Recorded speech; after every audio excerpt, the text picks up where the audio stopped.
Dans cette vidéo, on va voir la troisième forme et manière de faire une batterie avec nos instruments que nous propose Ableton.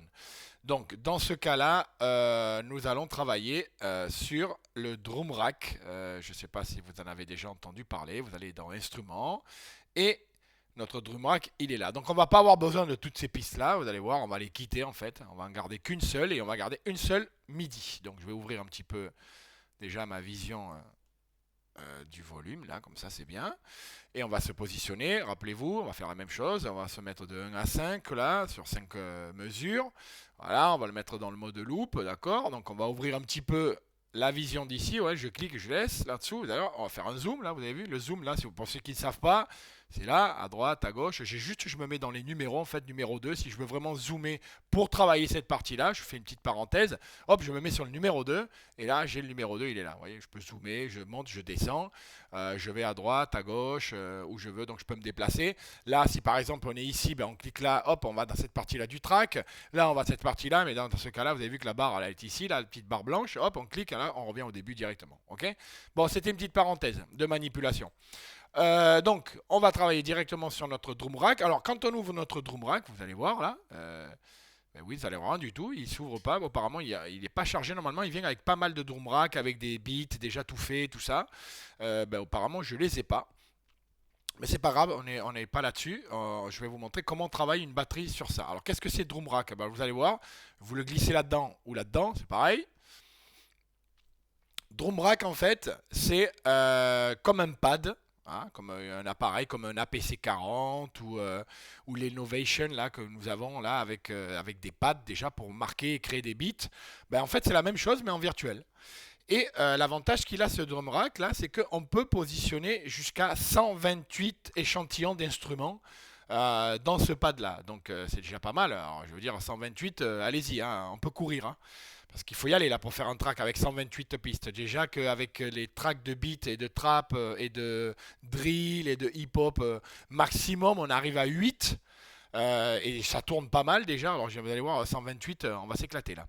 Bref, donc là, une fois qu'on a chargé notre drum rack, eh ben, on va faire un peu les mêmes manières qu'on avait fait, les mêmes formes qu'on avait fait sur les vidéos précédentes. On va aller directement dans notre batterie et on va directement chercher les instruments. Donc là, on va chercher notre kick. Donc je vais chercher le mien. Là, vous allez voir, vous vous rappelez, hein, je vous l'avais dit, c'était le Yakiman. Et oui, je sais, je suis lourd avec ça, mais c'est pas grave, je suis fan. Hein. Qu'est-ce que vous voulez que je vous dise? Hein. C'est comme ça. Alors déjà, il faut que je le retrouve. Alors, si vous n'arrivez pas à trouver un instrument, vous allez là-dedans et vous faites Yakiman, vous allez voir. Voilà, et ça va sortir automatiquement. Il est là. Vous avez vu? Pam. Donc là, je le prends, je le glisse et je le mets dans. On peut le mettre n'importe où, hein, d'accord? Vous allez voir, vous avez vu que quand je me positionne sur un petit cadre, là, vous allez voir, vous avez vu, ça allume une petite lumière jaune à gauche, vous voyez, dans le petit cadre, là. Ça, peu importe, hein, je veux dire, je vous dis sincèrement, c'est peu importe. Moi, je le balance là-dedans et je le lâche. Voilà, terminé. Vous allez voir, il va se charger. Donc, petite parenthèse que vous pouvez vraiment personnaliser, et je vous le conseille d'ailleurs, c'est de cliquer droit ici et de renommer. Donc moi je vais juste y marquer kick en fait, comme ça je sais que je le vois bien, et je fais Enter et c'est très bon. Voilà. N'oubliez pas de le mettre dans le mode beat, vous en rappelez, je vous l'ai dit dans la vidéo d'avant. Et on va chercher un clap.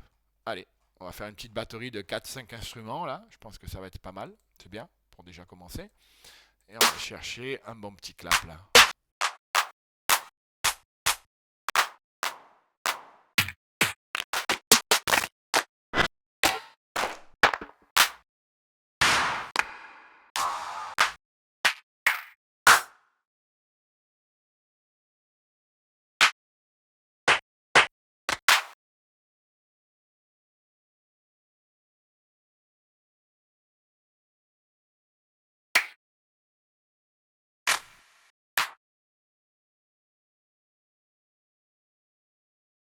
On va pour pas mettre clap vintage, on va mettre un clap directement, comme ça c'est un petit peu plus personnalisé.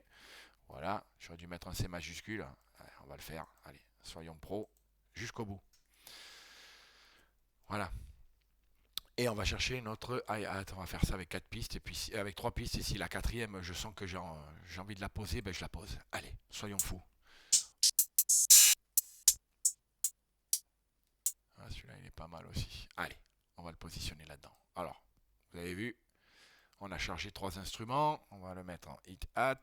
Voilà, espace. Voilà, on y est.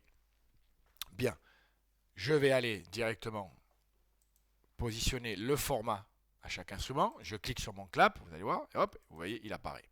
C'est très simple, hein. Vous voyez, on va cliquer sur le hi-hat, sur le clap ou sur le kick et apparaît votre instrument. Alors, si vous voulez tailler par exemple le clap, si vous voyez que le clap il est trop grand, par exemple, regardez, si vous cliquez là-dessus, si vous voulez le couper un petit peu, vous avez une petite flèche et vous le coupez. D'accord, je vous donnerai un cours plus en avant sur ces petits paramètres de la matrice ici, mais c'est quand même relativement très rapide. Vous avez un filtre, vous allez voir.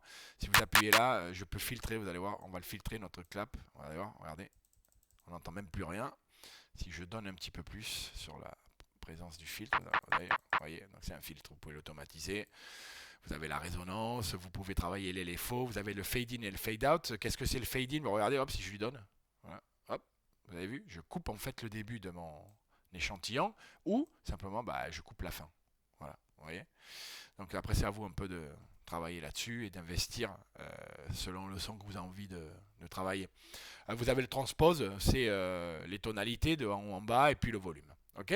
Allez, alors une fois qu'on a fait ça, tout simplement, comme déjà c'est sélectionné, mais je vais vous le remontrer, on va le resélectionner.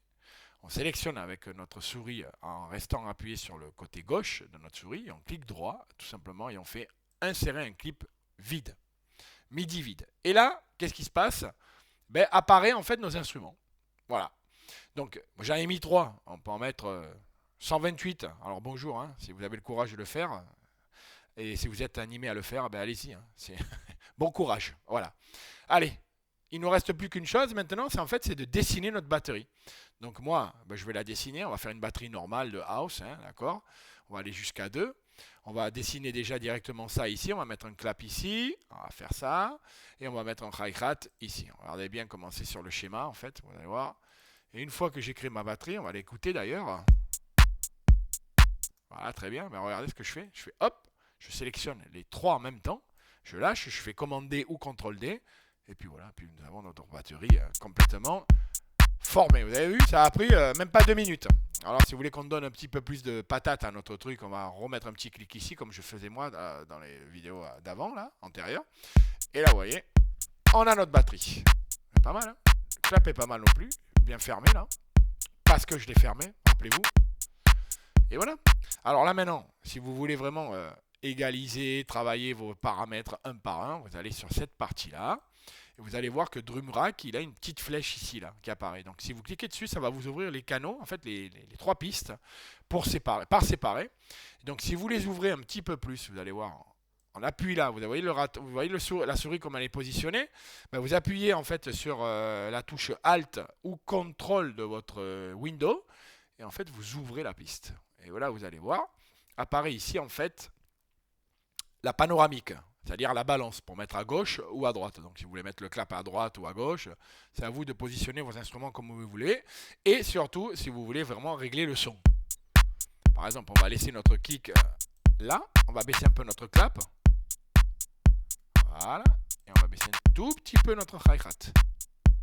Voilà, et là, plus ou moins, on a une batterie plus ou moins décente, ça sonne bien, ça tourne bien. Alors oui, là, on ne peut pas insérer notre reverb directement. Vous avez vu qu'il n'y a pas le A et B qui doit apparaître, il apparaît directement dans le groupe. Et ouais, c'est une petite erreur qu'il a notre Drum Rack. C'est bien dommage. J'espère que dans la version 12, on va pouvoir avoir sur chaque piste de Drum Rack nos canaux d'insertion, de retour là. Nos bus en fait, et malheureusement il est que dans le groupe. Alors forcément si moi je fais ça dans le groupe, vous allez voir, regardez, ça m'active vraiment les 3 pistes à la fois, vous voyez, même le délai, regardez. Alors c'est sympa, mais c'est vrai que moi si je veux vraiment travailler mon clap et mon hi-hat par séparé, individuellement on va dire, ça va être un peu compliqué. Donc la manière de pouvoir mettre les effets et de les travailler, c'est de les insérer directement à la suite ici. Voilà. Ça je vous le montrerai plutôt dans un autre cours, comment on fait les égalisations, comment on travaille les effets de reverb, les panoramiques, les délais, etc., etc. Alors une fois qu'on a fait ça, vous fermez votre batterie et tout simplement on va faire exportation. Donc on va aller dans Fichier. Voilà. Réunir et sauver. OK. Donc là, on fait OK. Il va nous dire où vous voulez mettre votre batterie avec DrumRack. Eh ben, on va la mettre dans notre dossier qu'on a créé dans mon bureau. Donc là, je vais faire 3. Je vais marquer 3, une petite barre. Et je vais faire batterie. Je vais écrire plutôt batterie, un petit espace. Et on va faire, on va dire DrumRack. OK. Donc voilà. Et là, nous avons notre batterie. Et on va la mettre directement dans notre bureau. Ah oui, alors attendez. Non, DrumRack, non, c'est avec un M. Il est là. Voilà. Et je vais aller dans mon bureau. Et automatiquement, dans mon bureau, j'ai mes projets d'Ableton. Je clique dedans, je fais enregistrer.